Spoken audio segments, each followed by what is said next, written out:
that we know, Sebastian Amadio. What is really good, Dan, is seeing Imogen Radburn racing out of Victoria, racing Formula V. I think it was Formula 4, sorry, Ford. And it was good to see Imogen out there having a really good go. It came out of 8th position on the group. And a complete rookie in the series this weekend, so she wasn't at round number 1. And she was the best of all of the rookies, so or best of the new rookies, I should say, and it remains in position number 8 ahead of Hamilton. Hamilton actually had a puncture in that opening qualifying session, so had to come in, fit a new left rear, and unfortunately cut his session a few laps shorter than what he'd have liked, and as a result qualified a little bit further down. But again, another rookie this weekend. But on the left-hand side, you can see the different classes. So black is effectively an outright car. Red is the rookies. So Gilmore, Radburn, and Hamilton. And then the elder statesman, the Masters class, John Paul Drake, Gotch, and then Wilson, and Boydell, who has come into the lane just moments ago, unfortunately, on debut in the series. It's getting a look at the side of the Seb Amadio car. Seb Amadio.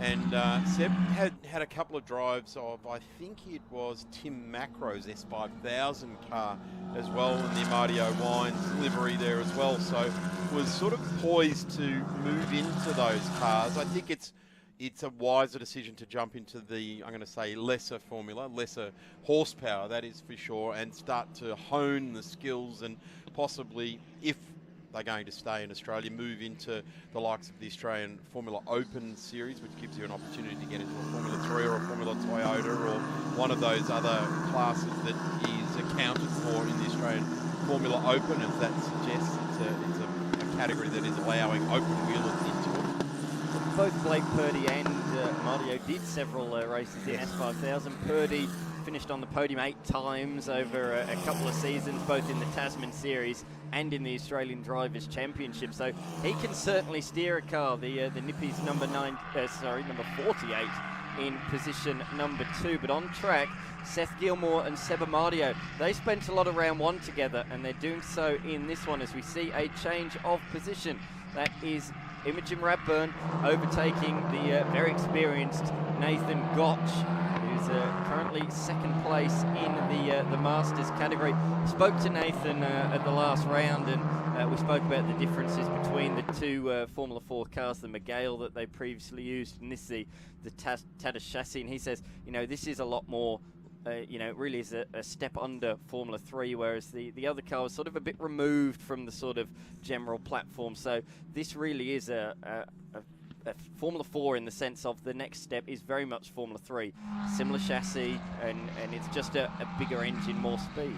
Yeah, and they're more dynamic as well, these cars. They've got a lot more real world about them into Formula 3. They look similar to a Formula 3 as well. The rear leaning wings, the inclusion of the halo, the gills in the side top, those sort of bits and pieces. They're just small aero things, but they do get that transition to Formula 3 to be made easily. Great to see Nathan Gotch out there. Of course, their team did a lot of stuff in the previous iteration of Formula 4 and had numerous championships in it as well. So it's really cool to see him out on track, and the AGI Sport team car getting through there as well with Imogen Radburn. I'd really like to see Imogen impress here this weekend. Car stopped. That's car number 81 of Hamilton. Started out of position 9, and with that little stoppage, we'll find right back out the back of the field now. Here's the 93. This is Pizik, who, Dan, you and I were lucky enough with Callum Brannigan to see racing in the Victorian Formula 4 Championship over the last couple of years, and has always impressed, and I'm not surprised that he is finding his level here with Blake.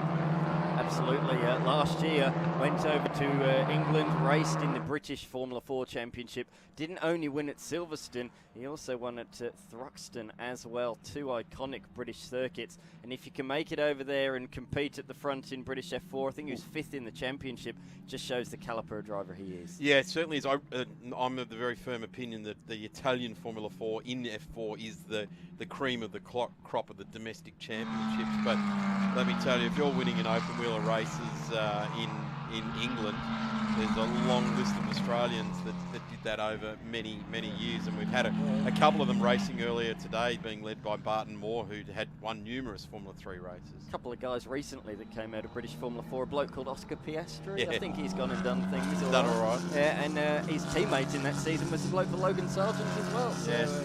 Just shows the calibre that can come out of that British Formula 4 championship. And I don't think Jimmy's far off either, as we see a car slowing on the back towards turn number 17. I'm not quite sure who that was. Oh, that's the rejoined Boydell car, number 40. So rejoined the racetrack and fastest lap of the race. Last time through for this man on the screen, Jimmy Pizik. Great lap, a 1 minute 50.87. He said the cars aren't quite as quick here this weekend as they were in round number 1, and that's just because there's not as much. Oh, this is going to be awkward. Oh, around the outside. Rallycross action there. He came across the number 40 machine. He was right on the racing line. He wanted to come into the pits. He was not doing anything wrong, but it was just awkward timing because the 24 car was fully committed to the racing line. Had no idea that car was going quite as slow as it was.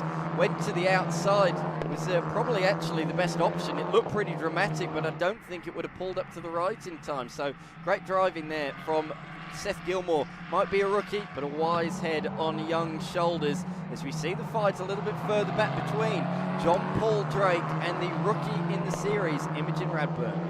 That was very lucky for Tim Boydie, gone into the pit lane there as well, but it's good to see that John Paul Drake has been brought over his livery from his Wolf Mistral in the Australian Prototype Series. Imogen looks down the inside, executes that move beautifully.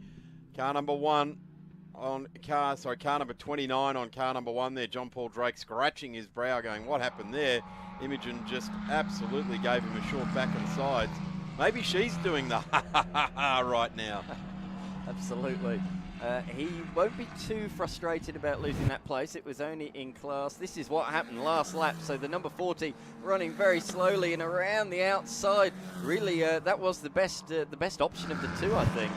Yeah, I wonder if the olden day signal of the arm up in the air to let the trailing cars behind you know that you're going into the pits might not have helped there, although he arrived on the scene very quick. I'm pretty sure nothing would have helped there other than driver skill and intuition to get out of it. Here's John Paul Drake, and we will see him. In fact, John Paul Drake will be in the next race as well. Yeah, 3 back-to-back. Reigning champion.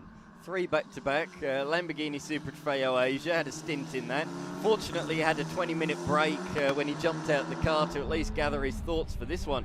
But he's literally straight out of this and into the Australian Prototype Series car, as you say, the reigning champion in that series, and he's starting out of pole position as well. But he might lose the Masters class lead here. He's coming under huge pressure from Nathan Gotch behind. Gotch pulls to the outside in the number 66 machine. I don't think he's going to be able to do anything about it there. No, John Paul Drake, nice and late under brakes, is able to hold on. But he's coming under pressure, that is for certain, in from the number 66 behind, who gets on the power nice and early, gets a run out of the corner, then round the kink at turn number 4. This isn't a kink, this is a proper, real corner. Got to really put it in there hard. It's such a tricky corner. If you get it wrong, you will quite easily spin the car, and then you got to get it stopped for the hairpin as well. It's my favourite part of this track, exiting turn 3, 4, 5, and then hard under brakes at 6. And then it's backed up by this long sweeping right-hander, 7, 8, 9, continuing into right-handers, and they just keep going to 10, 11, a little jag back to the left. Just such fast flowing. Must be absolutely fantastic. I tell you what, John Paul Drake's not going to be much dinner conversation tonight, is he? He is going to be absolutely wrung out. Well, it'll either be very good dinner conversation, because he'll have a lot to talk about, but he, as you say, he'll probably be exhausted from the day. And JP's always got something to talk about.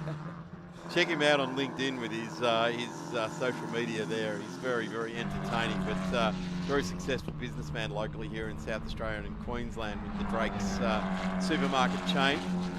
And there is Seb Amadio at the moment, and Seb's just sitting in 5th position. Seth Gilmore, We touched on that, the famous Gilmore Racing outfit. I think this is Chris's younger brother out there at the moment. So Chris, very, very famous for being, Richard Trail, I think, coined him Gunstart Gilmore. He was massive on the starting grid in Formula 3s, and actually returned at Queensland Raceway last year to get himself at the front of the field again as well. So Chris breathed some life into his racing career in the middle of last year as part of the Trophy Series, and did very, very well.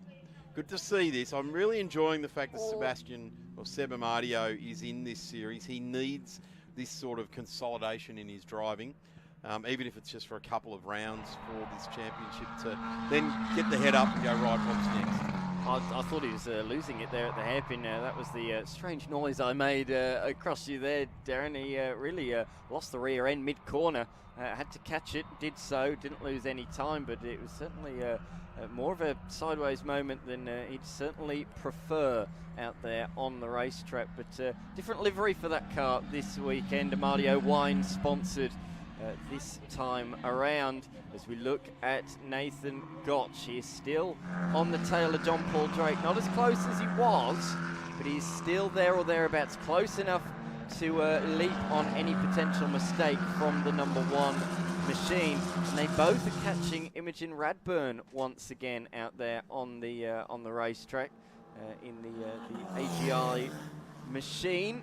But yeah, we got a few AGI cars. We got 3 Jam Motorsport cars. They couldn't be any more local if they tried. We can literally see them out the commentary box window, the Jam Motorsport headquarters, which are located here at the Shell V-Power Motorsport Park. They're really keeping it local, fielding 3 South Australians, Purdy, Amadio and John Paul Drake, and they're all doing very nicely, sitting inside the top 7. JP in 7th there as well, coming across the line again.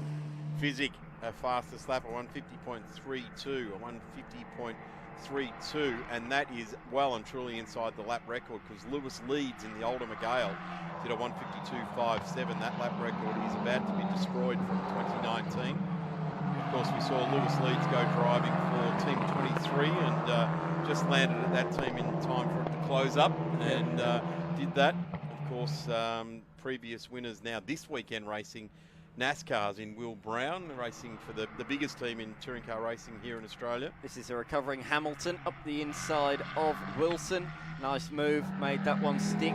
This red machine was raced in the first round by another South Aussie in Mark Rosser, who raced S5000s a bit as well, but Mark Rosser not here this weekend, handing the number 81 machine over to Hamilton. And apart from that spin, Hamilton has shown good pace so far this weekend. But the Masters category currently being led by John Paul Drake. The rookie category currently being led by Seth Gilmore out there in position number 4 at the moment, as they swing it down, which really shows the elevation down there into turn 7, 8, 9 and 10. It just rises a little bit at 10. They swing it back to the right for the left-hander of 11, and then into turn 12, Crofty Corner, as it is affectionately known.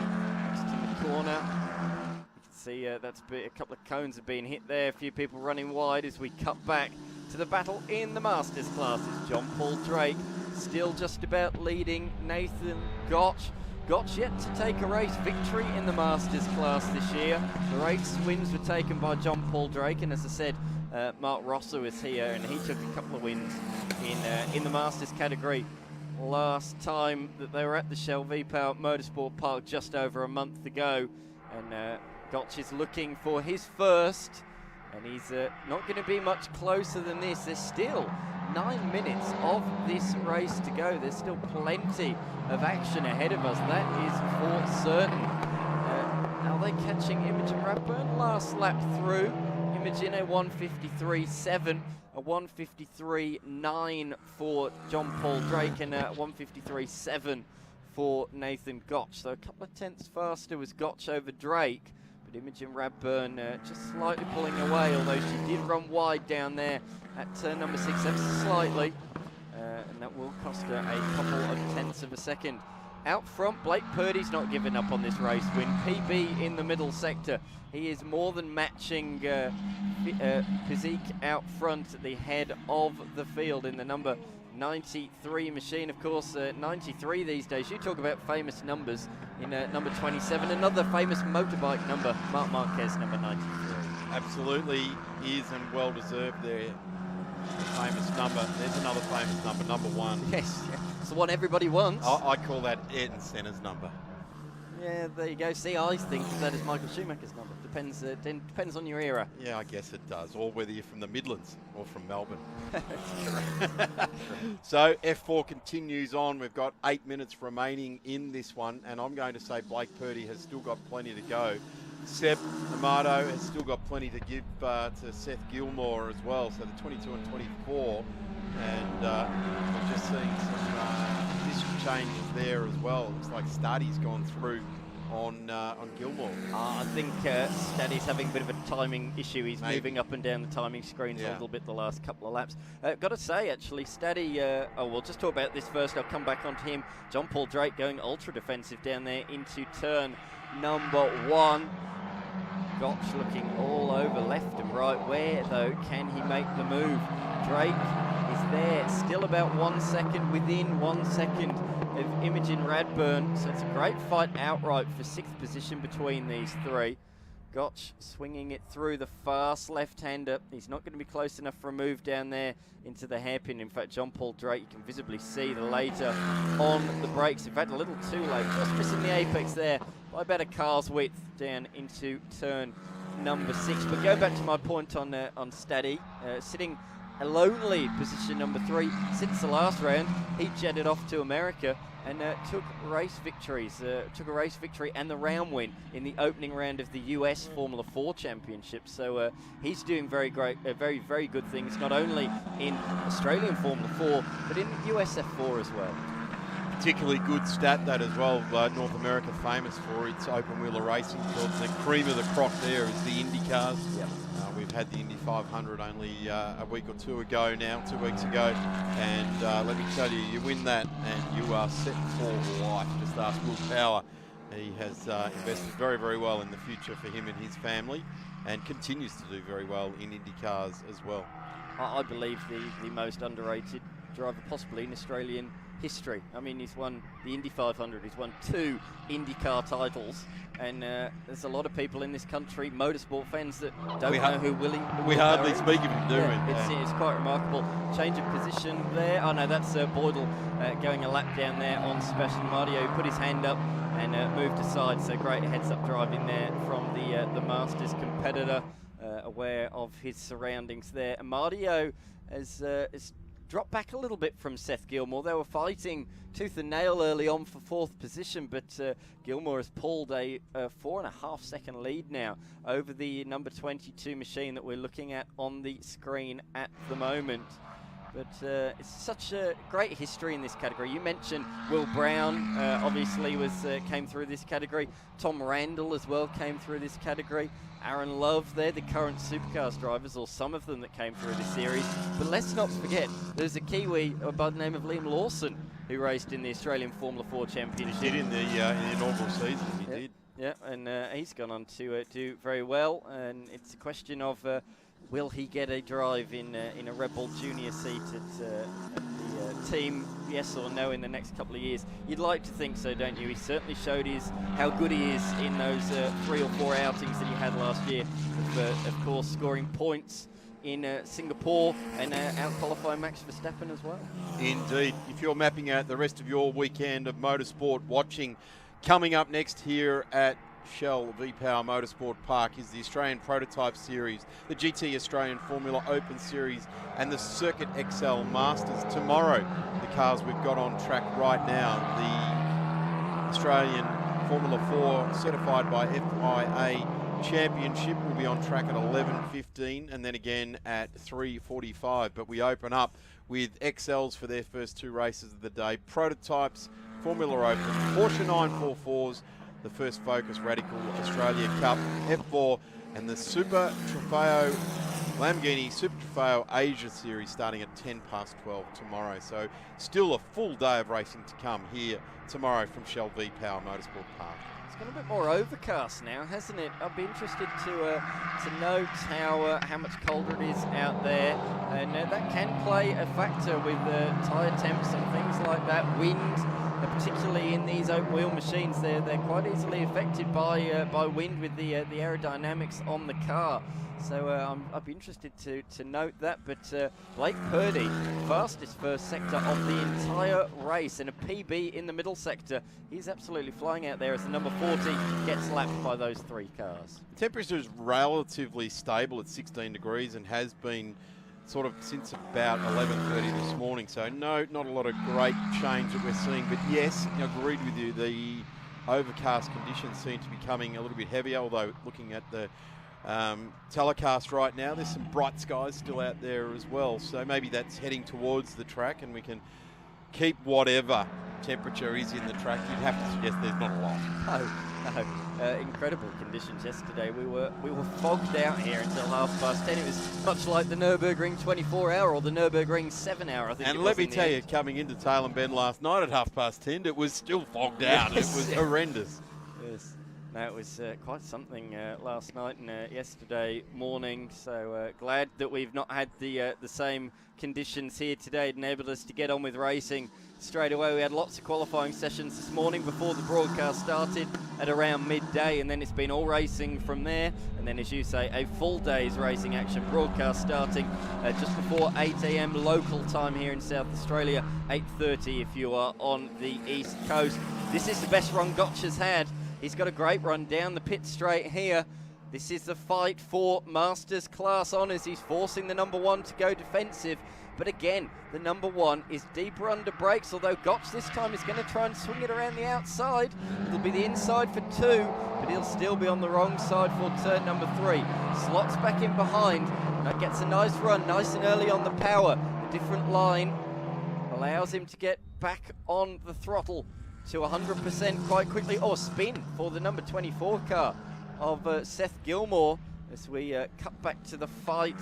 Gotch just not able to do it. He's thrown everything at it in these last few laps, but John Paul Drake is just about holding on. But yeah, we did just see the 24 car recovering. So Seth Gilmore has unfortunately an unforced error thrown away 4th position and handed that to Sebastian Amadio. The good news for Gilmore, he still leads the rookie class honours in 5th. And the other good news for Gilmore is that there's only 58 seconds left to have to defend that as we get a little bit excited towards the end of this race here. JP got the mirrors full there. Nathan Gotch coming through. So some experienced contenders. Here we go. Pan now to get a full view of Seth Gilmore. That went very early. That was well before the corner. It was. Not sure what's going on there. That looks to be going okay. Looks to have picked back up again, but almost like it was a mechanical failure that occurred there. But around it goes and continued on again for AGI Sport. What I like about Formula 4 racing is, unlike a lot of categories these days where you've got to conserve the tyres, with these GT tyres you can just push them from lap 1 until the end of the race and not have to conserve. And it's really good that the young drivers, they can really find the limits of the car because of that. They learn more from driving at 100% all the time than what they would if they're tootling around trying to save their tyres going 4 laps off the pace. I think that's a great learning experience for them, the fact that they can push the tyres for an entire stint as you would in a category like IndyCar. It is. I don't think it's that big an ask of a tyre to last 25 minutes of a race in a wings and slicks race car. They're a purpose-built race car. They should be kind on their tyres. Now you can engineer a geometry that will give you massive tyre wear, but give you a good lap time for a few laps. But yeah, certainly 25 minutes is not a long race to be able to engineer the GT tyres to a good result. And ever since they've been bolting these tyres on, don't forget it was only Isle of Magic last year where they started all of them using them. They have done such a tremendous job to supply the tyre, because the tyre was an international issue to be able to get the tyre size. And GT have just come on board and done a tremendous job, not only with the F4, but with the Australian Formula Open as well. A fantastic result there for the tyre as well. I was just going to say, it's come up on the screen. Blake Purdy, not only the first lap of the race, but the lap record. He was 0.3 faster than our race leader, Pizik, in that last lap. The margin now down to 1.4 seconds. This might not be quite over yet with 2 laps to go. If he continues to gain at that rate, look, a little bit of a slight lock-up. Still hit the apex there, did Pizik. But, yeah, that margin is definitely coming down. Another 10th in the opening sector of this lap. So the South Australian, Blake Purdy, he's still pushing. He still thinks victory is up for grabs here. That's the mentality of a racing driver through and through, though, isn't it? You don't come here to finish second. No.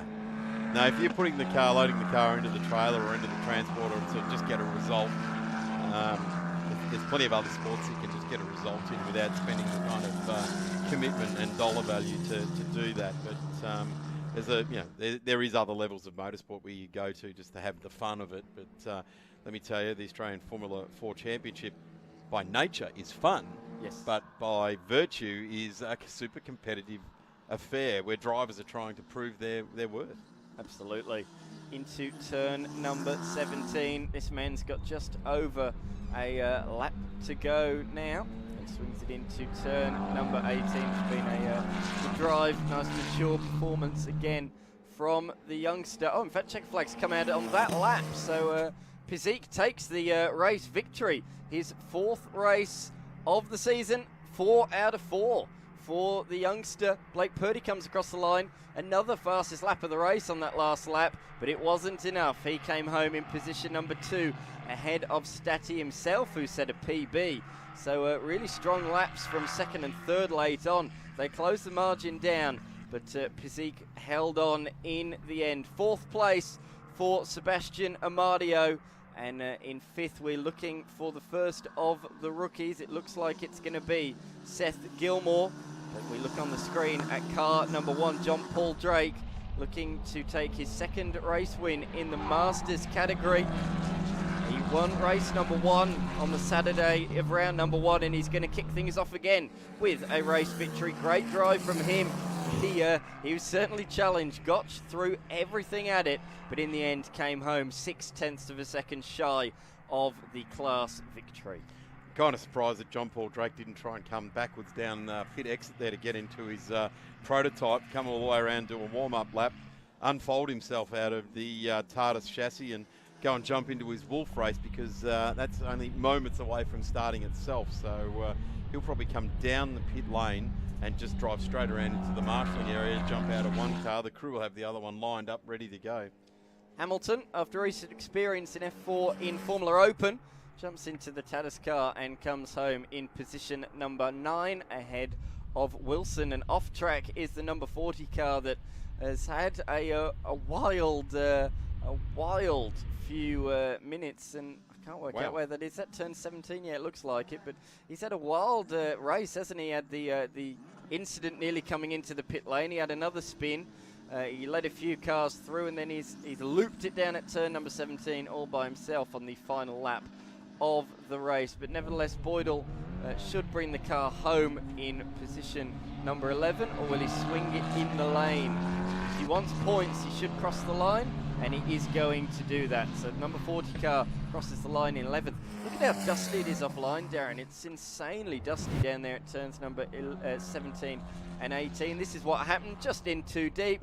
Out wide, 4 wheels through the grass, and around she goes. Well, that's like Hao-Wing Lau in the Lamborghini Super Trofeo Asia Series. Not quite as many spins, but certainly all by themselves happening. There is the provisional results. Jimmy Physick in P1, Blake Purdy home in P2 in the Nippies entry, doing a tremendous job. Blake continues to impress. Nicholas Statty, again, also impressive. Sab Amadio, just settling his career, getting some good racing laps and experience. Seth Gilmore, the next generation out of Gilmore Racing. Great to see the name back motor racing. A very big welcome out of the Victorian Formula 4 Championship to Imogen Radburn, getting home in 6th place. A big congratulations to it. John Paul Drake, wow, What a weekend of racing. He's jumping out of that car now to go for his third race in a row, and he is going to be tired. Nathan Gotch home in 8th, Jaden Hamilton in 9th, Mark Wilson home there in 10th. Tim Boydell 5 laps off the winner there in 11th place. That will see the conclusion for Formula 4 for us for today. Of course, there's still 2 more races tomorrow for the Formula 4s to get out on at 11:15 and then again at 3:45. Coming up next is the Australian Prototype Series. Dan, we're going to take a well-deserved break for a minute or two here, and we'll be back in just a couple of moments with Prototypes on track.